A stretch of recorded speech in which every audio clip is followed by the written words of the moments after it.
এই নির্বাচনকে ঘিরে প্রতি বছর বা প্রতি বছর 2 বছর অন্তর অন্তর এই নির্বাচনটি অনুষ্ঠিত হয়। তবে প্রত্যেক নির্বাচনে কিন্তু এই নির্বাচনকে ঘিরে নানান জটিলতা তৈরি হয়, নানান সমীকরণ তৈরি হয়। সেই সমীকরণের একটি হলো শেষ মুহূর্তে এসে আমরা দেখি সেই সব বিষয়ে আসলে জানতে পারি যে আসলে একজনের বিরুদ্ধে অভিযোগ আসে, সেই অভিযোগে আসলে কেন আসে সেই বিষয়গুলো জানানোর জন্য আমরা আসলে আজকে লাইভে এসেছি। আমরা আপনাদেরকে জানাতে চাই ইতিমধ্যে শিল্পী সমিতির সাধারণ সম্পাদক ডিপজল প্যানেলের ডিপজল মনোহর হোসেন ডিপজলের নামে একটি অভিযোগ অলরেডি এসেছে। সেই অভিযোগ হলো তিনি টাকার বিনিময়ে আসলে ভোট বা এই ধরনের একটি অভিযোগ আসে, সেই জন্য তার প্রার্থীতা বাতিল হতে পারে শোনা যাচ্ছে। তবে দুপুর 1টায় আসলে তাকে কারণ দর্শানোর নোটিশ পাঠিয়েছেন নির্বাচন কমিশনার বলেছেন, কিন্তু নির্বাচন কমিশনার 6 ঘন্টা টাইম দিয়েছেন। 6 ঘন্টার মধ্যে বিষয়ে তাকে অবগত করতে হবে সেটি জানিয়েছেন। তবে আমরা আপনাদেরকে যেটি জানাতে চাই সেটি হলো যে এখনো সেই ফুটেজটি আসলে কালবেলা হাতে এসে পৌঁছেছে। আমরা যেটি জানতে পেরেছি গত পরশু বা এটি পয়লা বৈশাখ যেদিন সেদিনই আসলে নির্বাচনের যখন প্রচারণা চলছিল তখনই আসলে একটি বিষয় উঠে এসেছে যে ফাইটার গ্রুপ যারা রয়েছে তারা তাদের একজনের মাথায় টিউমার হয়েছে। সেই টিউমারের চিকিৎসার জন্য তারা আসলে ইন্ডিয়াতে চিকিৎসা করান, সেজন্য ডিপজল মনোহর হোসেন ডিপজল সাহেবের তার কাছে এনেছেন যে আসলে তার চিকিৎসা ব্যয়বহুল, সেখানে তার অনেক টাকার প্রয়োজন।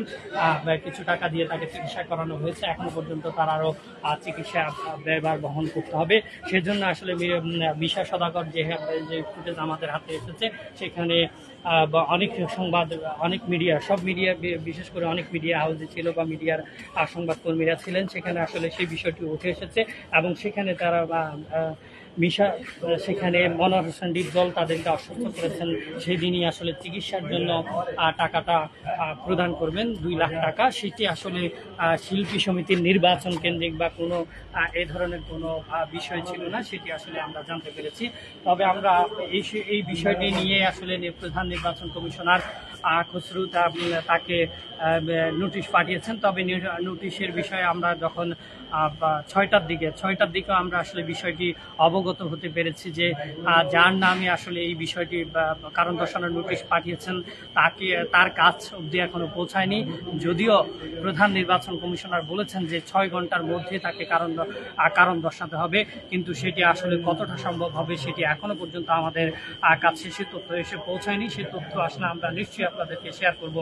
এই বিষয়গুলো আসলে শিল্পী সমিতির যে বিষয়গুলো এসেছে এবং মনোহর হোসেন ডিপজলের যে বিষয় যেটি আসলে অভিযোগ করেছেন তারা লিখিত আকারে, সেই অভিযোগের ভিত্তিতে তারা বলছেন যে প্রধান নির্বাচন কমিশনার বলছেন এটি প্রমাণ হলে তার প্রার্থিতা বাতিল হতে পারে। তবে প্রার্থিতা বাতিল হলেও নির্বাচন বন্ধ হয়ে যাওয়ার কোনো শঙ্কা নেই, কারণ সেই পদে আরও 2 জন নির্বাচন করছেন, সেক্ষেত্রে নির্বাচন তারা চালিয়ে যাবেন এটি বলেছেন। তবে যেটি আসলে আমরা জানতে পেরেছি, যে বিষয় নিয়ে আসলে আমরা কথা বলতে চাই সেটি হলো যে মনোহর হোসেন ডিপজল যে 2 লাখ টাকার কথা বলেছেন সেটি আসলে আমরা যে আমাদের কাছে যে তথ্য রয়েছে সেই তথ্য অনুযায়ী একজনের চিকিৎসা বাবদ তিনি সেই টাকাটা দিতে চেয়েছেন।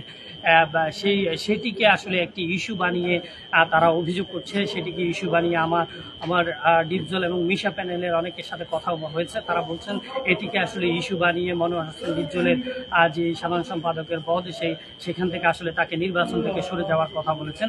তবে মনোহর হোসেন ডিপজলের যদি প্রার্থিতা বাতিল হয় সেক্ষেত্রে পুরো যে প্যানেল রয়েছে সেই প্যানেল আসলে নির্বাচন করবেন কিনা বা নির্বাচনে থাকবেন কিনা শেষ পর্যন্ত সেটি আমি প্রশ্ন করেছি। অনেকে বলছেন যে তাদের সাধারণ সম্পাদকের পদ যদি বাতিল হয়ে যায় বা সেটি যদি বাতিল করা হয় সেক্ষেত্রে সেই পুরো প্যানেল আসলে নির্বাচনে না আসার সম্ভাবনাই বেশি। সেক্ষেত্রে নির্বাচন হবে কি হবে না সেক্ষেত্রে একটা শঙ্কা তারা রয়েছে তাদের মধ্যে, সেটি বিরাজ করছে। তবে এখনো পর্যন্ত নির্বাচনের যে পরিস্থিতি সেটি এখনো পর্যন্ত তারা দাবি করেছেন সেটি মোটামুটি সুস্থ রয়েছে। তবে সকাল 9টা থেকে ভোট গ্রহণ শুরু হবে। সেখানে সবার জন্য দুটি প্যানেলে দুটি করে বুথ রাখার ব্যবস্থা কথা বলেছেন এবং দুটি করে আমরা বুথ দেখেছি এখনো পর্যন্ত।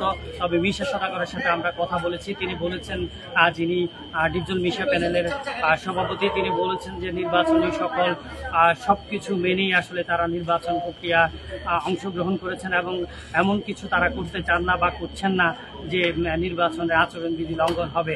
দর্শক, এফডিসি থেকে আমাদের কাছে এখনো পর্যন্ত এই ছিল সর্বশেষ। আমরা আবারও আপনাদের সাথে যুক্ত হব। সে পর্যন্ত ভালো থাকবেন, সুস্থ থাকবেন, অবশ্যই কালবেলার সঙ্গে থাকবেন।